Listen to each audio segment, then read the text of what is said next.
aking inihaw. Yes. Inihaw Tatlo po lang, yan? tatlo lang naman kami, kaya ganyan lang.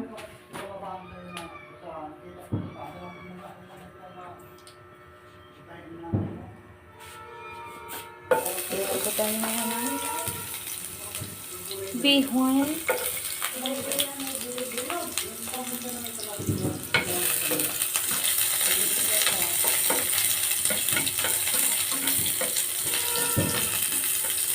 Yung mantika po na ginamit natin ay mantika po ng ating inihaw. Ang bawang po na nilagay natin ay yung crispy na. Yung ham na guys, pure foods. Yan na yung ating lahok, ating pansit.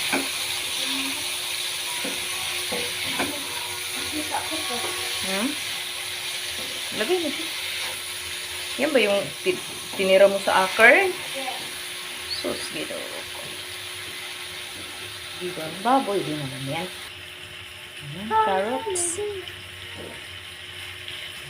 Tatandaan mo yung mga tinuturo ko. Okay. Lagay na natin next ay Sitaw. sitaw ba? Ay. Pag-beans. Hayaan mo lang, ay na sige halo. Basta ilapat mo lang siyang ganun. Pero, tama na. Ating inihaw ay, oh. Sus, ihaw na ihaw pa. Inihaw namin yan doon sa kawali. Sige, lagay mo na yung water. Sige, one more. Kulang pa. Okay. Yan. Tapos lagay mo na yan. Ang tawag dyan? Bell pepper. Bell pepper? Peppa pig?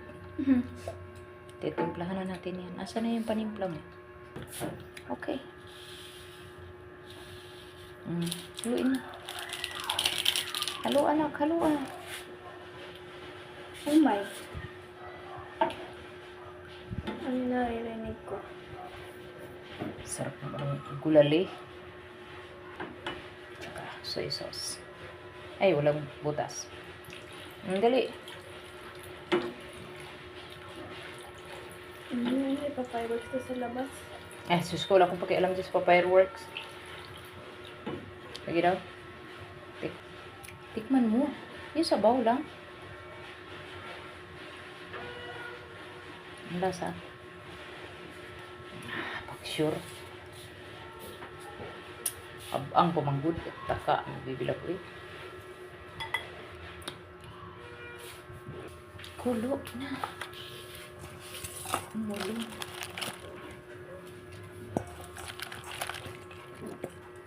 Mamaya na yung ating pansit kasi luto na yun.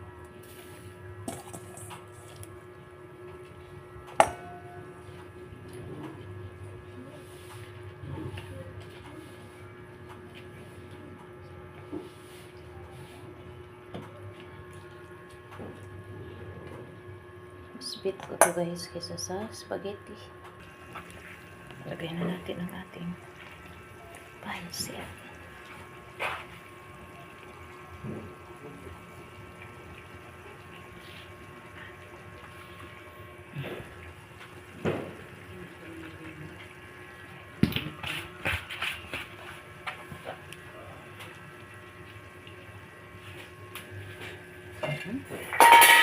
Ay, sauce.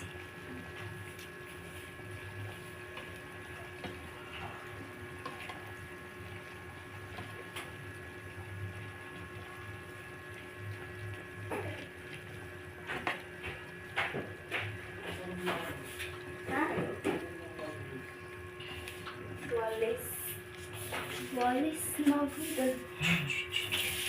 Galing naman kanta nun, no? Ulitin mo, no? Walis na good. Ang sarap ng aking pansit. Yan, sarap naman ang aking ham. Pure foods yan, kaya laman. Pure foods yan na blue and red.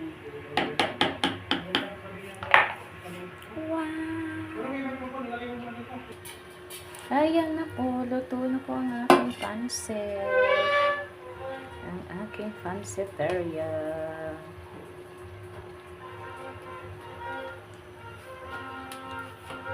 Luto na guys. Happy New Year!